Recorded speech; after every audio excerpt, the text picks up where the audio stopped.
Bismillahirrahmanirrahim. Alhamdulillahirabbil alamin. Allahumma shalli ala sayyidina Muhammad wa ala ali sayyidina Muhammad. Amma ba'd. Hikmah yang ketiga.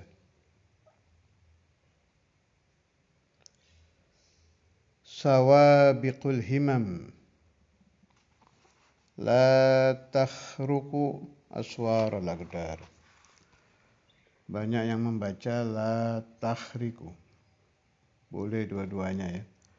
Kharaqa yakhruqu boleh. Kharaqa yakhriqu boleh. Artinya merobek. Hanya banyak ulama-ulama itu membacanya yakhriqu. Ada di sebagian cetakan itu pakai zai. Menurut saya sih itu kayaknya percetakannya aja yang salah itu. Sebab kalau hazaqa yahziku mengikat. Ahzaqa yuhziku mencegah. Ya bisa saja sih dihubung-hubungkan tapi kok kayak nggak pas ya. Terus saya lihat ulama-ulama besar bacanya pakai la takhriqu. Sayyidul Buti itu ya bacanya gitu, la takhriqu. Sawabiqul himam la takhriqu aswarul aqdar.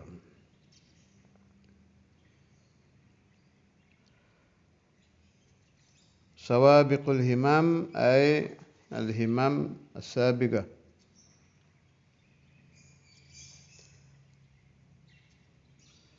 Angan-angan manusia, angan-angan yang telah lalu itu berangan-angan. Jadi himam di sini banyak yang artikan ya, ada yang artikan. Saya dengarkan itu pembahasan ulama-ulama yang pintar-pintar itu. Ada yang mengartikan quwwatul azimah, cita-cita yang kuat, himmah yang kencang. Ada yang artikan himam semangat-semangat. Ada yang artikan macam-macam lah. Cuma dari semua makna itu kok yang gamblang menurut saya makna dari Mbah Solen Darat, Semarang, Waliullah itu. Malah saya dengar dari Kiai Ahmad Minal Agtab, Wali Kutub. Itu beliau menerjemah hikam. Ini sudah agak sulit dicari kalau di sini di Malang. Tapi masih ada sih kalau mau dicari serius masih ada, hanya udah agak jarang. Dulu zaman saya di Tegal masih gampang. Diterjemahkan bahasa Pegon, Jawa. Al-Allama Al-Fadhil Al-Syekh Al-Wari' Al-Kamil Muhammad Shalih bin Umar As-Semarangi. Terkenalnya Kiai Solen Darat. Enak itu, kalau ngasih makna sederhana tapi ke pemahaman lebih gampang.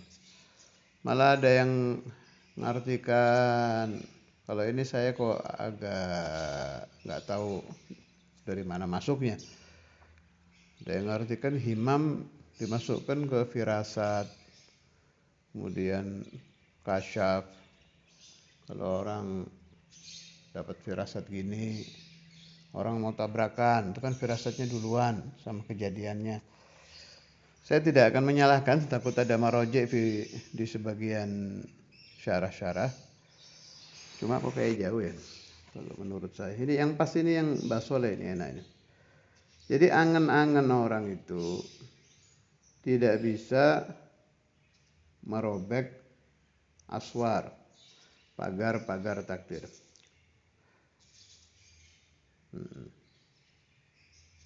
Tidak bisa merobek takhsis kudratnya Allah Ta'ala. Contoh, ini masih beliau ya, masih beliau yang ngasih contoh. kalau saya kerja ini, kalau saya melakukan ini, pekerjaan ini, wah pasti hasil nih. Kayaknya ini sudah saya ini ya. Kayaknya saya kalau beli tanah yang itu disimpan 2-3 bulan, dijual lagi untungnya sekian. Nah, itu yang dimaksud sawabikul himam. Ini terjadi tiap waktu di semua kelompok. Mau kelompok pedagang, kelompok santri,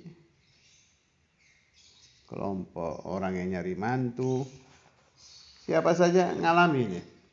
Jadi enak kan maknanya, sederhana dan terjadi tiap hari.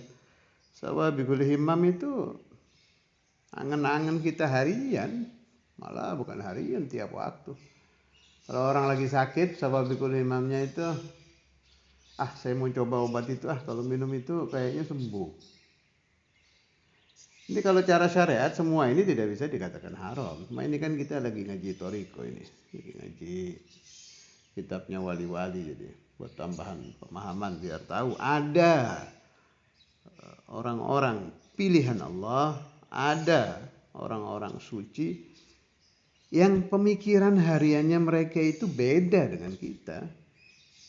Hal yang lebih lucu lagi kita kenal di kehidupan kita ini, wisata kuliner. Terutama Ramadan itu terjadi terus itu, sawabikul himam untuk wisata kuliner. Saya nanti kalau beli makanan ini enak nih kayaknya nih, lu jalan beli ke sana. Saya nanti kalau masak ini kayaknya ajib nih. Itu sawabikul himam itu semua itu. Masa haram untuk orang-orang yang mau buka? Ya nggak sampai haram. Nah, kalau untuk orang-orang solehin sudah tidak boleh. Orang-orang kelas Sahibul Hikam, kelas Mbah Soleh, kelas-kelas Syekh Abdul Qadir Jailani itu udah nggak ada begitu-begitu. Insyaallah, masyaallah. Radhiyallahu ta'ala anhum wa nafa'na bi asrarihim fid dharain amin. La takhriku aswarul aqdar. Pakai contoh yang kecil aja ya, tidak bisa merobek pagar-pagar takdir. Nyatanya begitu maghrib gak enak dimakannya. Tidak seperti yang kita angan-angankan tadi. Tidak seperti angan-angan kita tadi itu. Ada orang senangnya mondoknya pindah-pindah. Ini juga tidak haram, saya juga tidak menentang. Guru saya sendiri, Syekhuna Al-Habib Ahmad bin Abdullah Al-Abbas bin Hil yang terkenal, Habib Ahmad Amban itu. Beliau naruh putranya di Darul Hadis nggak lama, setahun. Naruh lagi di mana? Itu beliau nerangkan ke saya, biar dapat barokah, dari sini dapat, dari sana dapat. Nggak keliru itu, nggak ada masalah. Tapi yang jadi masalah itu sawabikul himam untuk kita-kita yang punya anak. Ini anak saya kayaknya kalau dipindah ke pondok saya bakal begini nih. Kalau dipindah ke sana bakal begini nih. Itu sawabikul himam semua itu. Orang yang hobi berdagang. Saya kalau dagang ini kayaknya lebih menguntungkan dari yang ini. Pasti akan ada yang bertanya, loh memangnya haram? Sudah saya katakan tidak. Kalau untuk kelas orang-orang kayak kita ya sudah harian ya memang begitu. Gak apa-apa begitu, tapi tetap di balik pemikiran itu di hati kita harus ada pemahaman ini la takhriqu aswaral aqdar. Tidak akan bisa merobek dinding-dinding keputusan Allah. Dah, sekarang saya ya, pakai pemahaman saya. Khusus pedagang ini. Ente mau kerja apa saja, tawak. mau berangan-angan apa saja, tawak, nggak apa-apa. Saya mau kerja ini, mau fadal. Tapi tolong simpan dengan kuat di dalam batin. Ar-Razik huwallah. Angan-angan saya mau gini, mau gini, mau gini itu belum tentu terjadi. Yang terjadi pasti takdirnya Allah nanti. Kalau bahasa guru saya, Syekhuna Kiai Ahmad, begitunya itu nyantai aja, kayak nggak ada apa-apa, tapi tetap jalan pikiran. Nah, saya pernah nanya urusan ini sama Kiai Ahmad. Beliau ahli tauhid kan, Syekhuna yang di Tegal itu. Jadi pikiran kita, saya nanti kalau gini gini, nanti gini, dagang ini dapat ini. Udah tahu nggak apa-apa jalan. Tapi ini semua layu athir, tidak akan bisa menakdirkan rezeki, harus tetap dipegang. Ini perjalanan pikiran aja. Yang dipegang kuat di dalam hati, Ar-Razik huwallah. Itu untuk para pedagang. Untuk para asatid, ini masih cara pemahaman Kiai Ahmad. Untuk para asatid, ini metode mengajar murid dengan ini kayaknya lebih menghasilkan ini. Kalau cara menerangkannya begini, pemahaman murid begini. Kalau yang dihafal kitab ini nanti begini. Kalau kerasnya kepada murid sekian, nanti terlalu keras dia nanti stres. Itu boleh itu, tapi perjalanan pikiran dengan tetap i'tiqad ini semua la yu'athir. Tidak bisa menakdirkan apa-apa, tapi tetap berjalan, tetap dipakai. Santai saja, tetap dipakai. Yang dipegang kuat di dalam batin, al-muallim huwallah, razikul ilm huwallah. Yang menjadikan anak-anak bisa menghafal Allah. Yang membenarkan pemahaman santri Allah. Ini yang paling penting lagi. Yang membikin salahut talamil Allah. Yang membikin salahul aulad Allah. Saya kan sudah pernah cerita ya di Wali Songo beberapa bulan atau beberapa tahun yang lalu. Ada satu kiai yang baru-baru buka pesantren. Tambah banyak muridnya kok tambah nakal santri-santri saya ini. Dipakai sistem ini, tidak ada perubahan. Akhirnya dia sowan ke mursyidnya, ke syekhnya, ke gurunya. Ini kejadian kiai di Indonesia. Rahimahullah. Itu cerita. Sudah meninggal.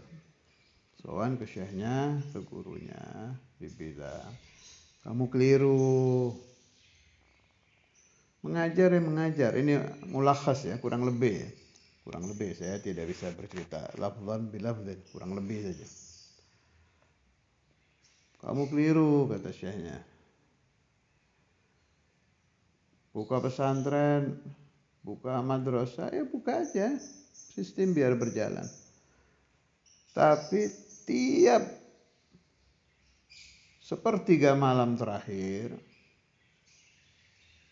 setengah jam, 1 jam sebelum subuh, sholat tahajud. Doakan santri di situ. Kalau bagi yang punya anak, doakan anak-anak di situ. Yang khusyuk, minta sama Allah Ta'ala. Ya Allah, jadikan santri-santri saya orang soleh. Jadikan anak-anak saya orang soleh. Jadikan santri-santri saya tidak suka maksiat. Jadikan santri-santri saya futuh, kuat hafalan. Semua laporkan kepada Allah Ta'ala. Ini yang harus kuat yang ini. Dan ini nanti membekas ini. Itu dibuktikan loh sama kiai tadi itu. Setelah dia mengamalkan nasihat gurunya itu berubah. Drastis katanya. Jauh bedanya akhlak ya. Cerita akhlak ini. Akhlaknya para santri ini jadi berubah. Saya juga sudah pernah. Tidak mengapa. Saya ulang lagi. Ini riwayatnya Imam Al-Habr. Maulana Sayyiduna wa Imamuna wa Gudwatuna fi Darain. Imam Al-Habr Al-Qutb Al-Habib Abdul Qadir bin Ahmad bin Fiqih radhiyallahu ta'ala anhu. Jadi Imamul Habr itu banyak memiliki teman-teman sejawat. Istilah kitab itu al-mu'asirun. Orang-orang yang asara zamanahu. Sebagian bekas teman beliau dari Ribat Tarim, sebagian bukan dari Ribat. Cuma entah mengapa ya, kalau saya teliti, orang-orang yang sezaman dari Imamul Habr itu hampir nggak ada yang nggak wali loh. Boleh ente cek itu. Cari Al-Habib Abdul Qadir bin Ahmad bin Fiqih meninggal usia sekian. Di Indonesia sekian tahun. Berarti masa di Ribat sekian sampai sekian. Cari itu. Kharij Ribat zaman itu. Juga umpama yang bukan dari Ribat, entah dari Sewon, dari mana-mana zaman itu, yang di Indonesia aja, gak usah yang di sana, yang di Indonesia. Anak cari yang gak wali gak ada, gak ngerti kenapa itu. Wallah, orang-orang dulu itu ya, keluaran-keluaran Ribat zaman itu, yang gak wali gak ada. Nah, memang tidak semua alama, alim pastilah, keluaran Ribat zaman dulu berbobot. Zaman sekarang juga masih berbobot tetap, insyaallah ila akhir zaman tetap berbobot. Jadi ada asrar orang-orang sana itu, doanya itu loh yang kuat itu. Saya Ribat Tarim, kemudian siapa lagi zaman-zaman dulu dia, Ali bin Muhammad Al-Habsyi. Itu yang kuat doakan murid itu, doanya itu yang bikin santrinya. Boleh bikin catatan sendiri pesantren-pesantren Jawa. Kalau Darul Hadis sudah ada riwayatnya. Jadi pesantren Jawa yang kuno-kuno mulai dari Lirboyo, Sarang, yang lama-lama itu. Para masyayikh pendiri-pendirinya itu cari itu. Riwayat-riwayatnya. Pasti nanti ketemunya yang kuat athar doa. Athar doa syekh pemangku pesantren untuk muridnya. Itu sirrun najah di situ. Sir rahasia salahut talamid itu di doaul masyayikh. Imamul Habr itu diteliti oleh teman beliau sejawatnya. Saya lupa namanya. Ahad Aulad Al-Habib Al-Imam Al-Qutb Muhammad bin Ahmad Al-Muhdar. Penasaran ini. Jadi waktu beliau sampai ke Indonesia, ini riwayat saya dengar dari Syekhuna wa akhuna, kakak ipar saya, Syekhuna Al-Ustadz Saleh bin Ahmad Al-Idrus. Beliau dengar kalau bukan dari Habib Bagir, dari Ami Hussein Gresik. Haduhuma ada. Riwayat ini saya dapat. Kayaknya sih Al-Agrab dari Ami Bagir ini. Tapi kalau saya dengarnya dari Ustadz Saleh, ada di catatan buku saya. Akhirnya diteliti Ustadz Abdul Qadir Tagrir adi. Ini alim juga ini yang meneliti. Jadi pas didengarkan talimnya Imamul Habr adi, makna adi kayak orang-orang Hadramut. Seperti Tagrir para masyayikh Tarim, kayak Habib bin Syihab dan lain-lain. Cuma kenapa ini keluarannya kalau nggak alim kok soleh? Dalam pikiran beliau ini. Soalnya si anaknya Habib Muhammad Muhdar ini kalau dakhal kota Fulan dilihat kalau nggak yudarris yakhtub ya ummus shalah dari habaib terutama ya. Aksar talamid Imamul Habr zaman dulu dari Alawiyin memang. Man anta? Qala ana fulan bin fulan tilmid al-Ustadz Abdul Qadir bin Ahmad bin Fiqih. Pindah ke daerah lain, man anta? Ana fulan bin fulan tilmid al-Ustadz Abdul Qadir bin Ahmad bin Fiqih. Heran ini Habib. Akhirnya berangkat ke Malang, Kampung Arab jelasnya waktu itu. Nginep. Yubayyid, nginep. Diteliti Imamul Habr. Dilihat, yu'allim, doa, yusalli. Pas akhirul lail, akhirul lail dilihat Imamul Habr itu lama doa. Yatadarra ila Allah, doakan talamidnya. Sadar beliau, ini besar nih una. Gara-gara ini murid-muridnya memperoleh atharus salah, atharul futuh dari tawajjuh syekh. Tambahan lagi, ada satu eh, zaman saya masih rutin di Darul Hadis. Waktu itu kita ziarah Gubah, Asyiatul Jum'ah kamal ada seperti biasa. Dulu kan sore itu, fil akhiran dirubah pagi. Dulu Asyiatul Jum'ah.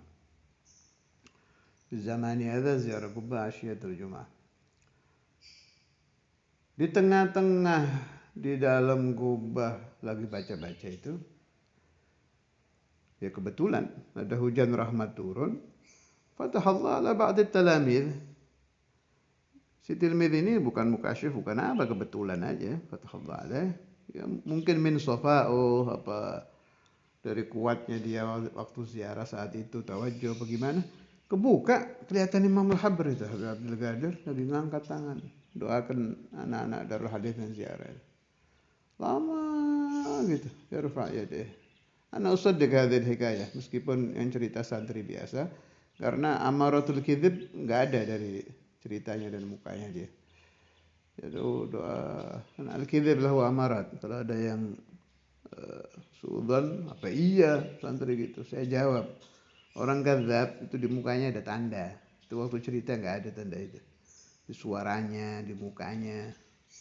Al-kadzab lahu amarat, dan itu tidak didapati dari si santri yang cerita waktu itu. Juga diceritakan ke Mu'alim Mu'aid Yusaddiq, Mu'alim Dimyati Yusaddiq.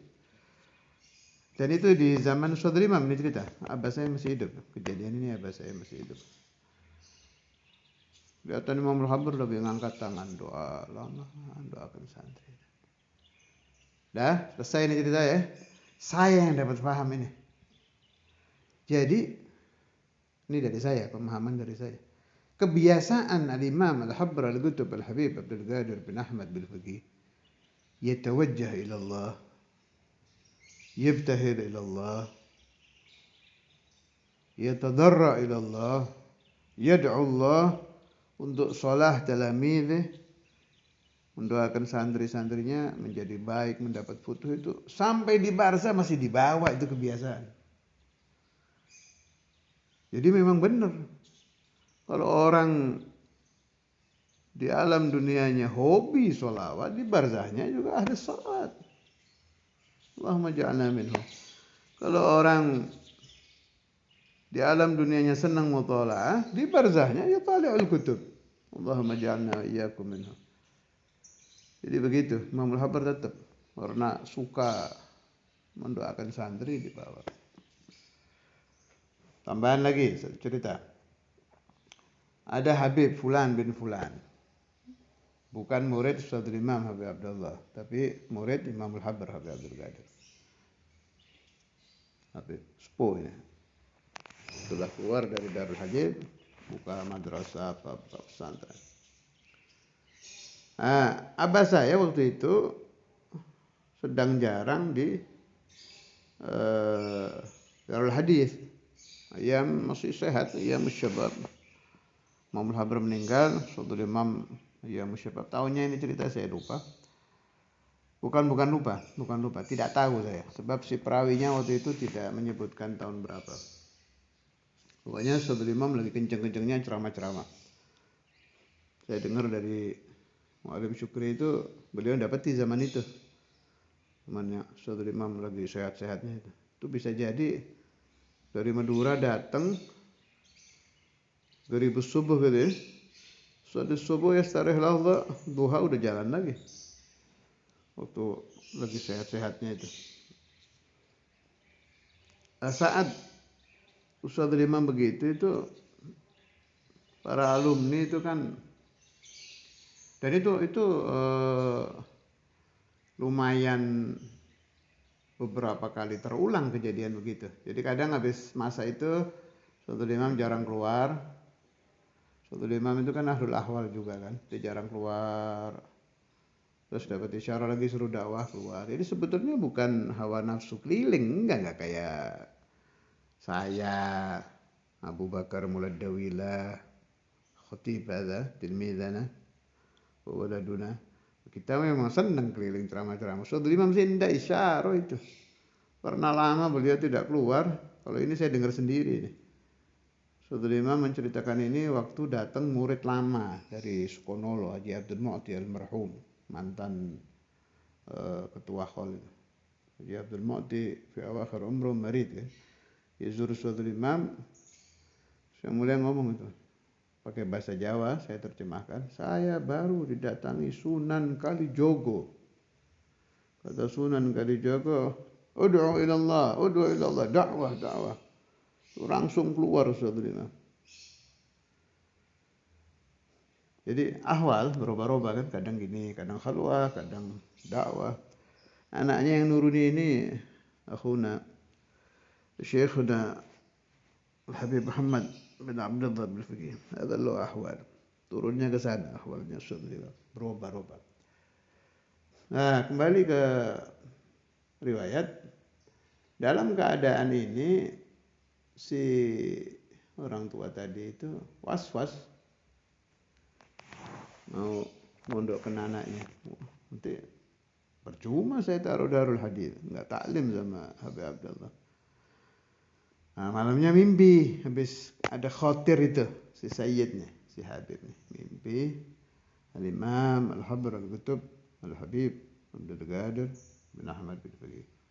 Bilang sama dia, ya fulan al-walad Abdullah khallihi yakhruj kul makhraj ana u'allim fil ma'had. Biarkan anak saya Abdullah mau keluar kemana saja biarkan. Saya yang ngajar di Darul Hadis. Tafhamun hadzal ma'na.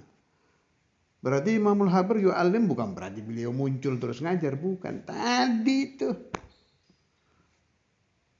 kencangnya tawajjuh, tadarru, ibtihal, doa li talamidih tetap jari min barzakhi. Wahakadha dalam pemahaman saya semua aulia, ulama salihin yang membangun pesantren-pesantren di Indonesia seperti Pak Abdul Karim Surboyo itu Wali Kabir, kemudian siapa lagi, Banten juga banyak ulianya itu, Syekhuna Buya Yahya, kemudian ya semua pondok-pondok besar saya kira yang muassisnya para aulia, wa aktsaruhum aulia.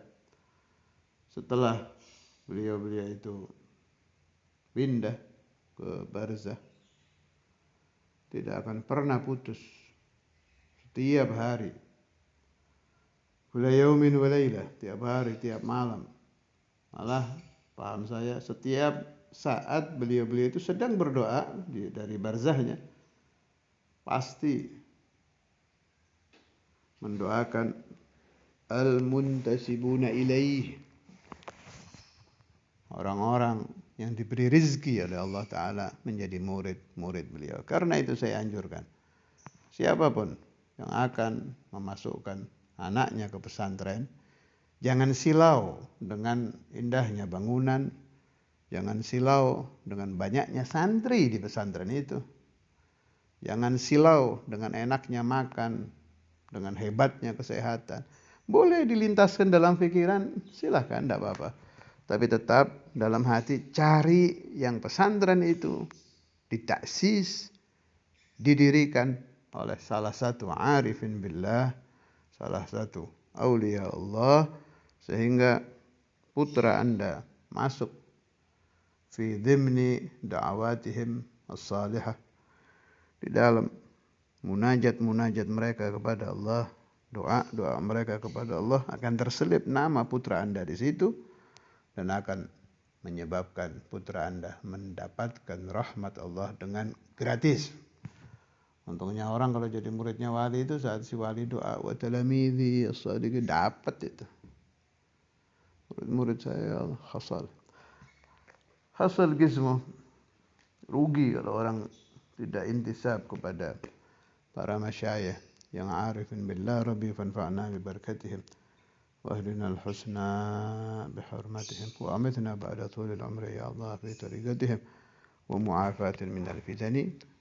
Hadza ma aqulu lakum wa sallallahu ala sayyidina Muhammad wa ala alihi wasallam. Alhamdulillahi rabbil alamin. Bismillahirrahmanirrahim. Alhamdulillahi rabbil alamin. Allahumma salli ala sayyidina Muhammad